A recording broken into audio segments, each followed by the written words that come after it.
के केवड़िया जाके भीतरिया सिलेटी रंग सड़िया।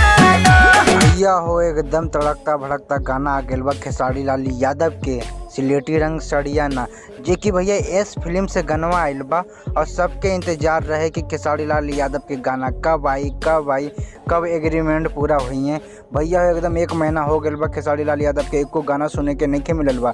एक ही वो गाना सुने के मिलल बा, वो रिकॉर्डिंग गाना रहे हाय रे गर्मिया, जे कि भैया दूसरा गाना आइल बा एस फिल्म से सिलेटी रंग सड़िया ना।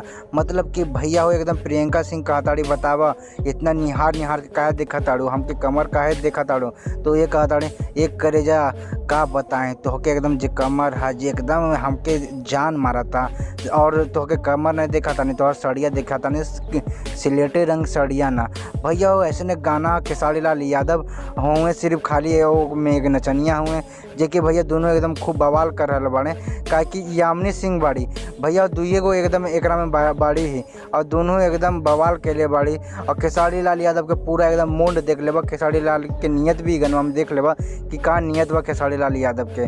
भैया राकेश भैया गनवा के लिखले बाड़े और म्यूजिक बनेले बाड़े ओम झा, जे कि भैया हो बहुत एकदम बवाल कर रहा बा। यस फिल्म से गनवा आइल बा, भैया जाके देखिए हमरो प्यार दुलार दे। अगर नया बने हम चैनल को लाइक सब्सक्राइब कर ली, काहे कि भोजपुरी इंडस्ट्री के नंबर 1 खबर आई है। भोजपुरिया समाज जिंदाबाद हो भैया।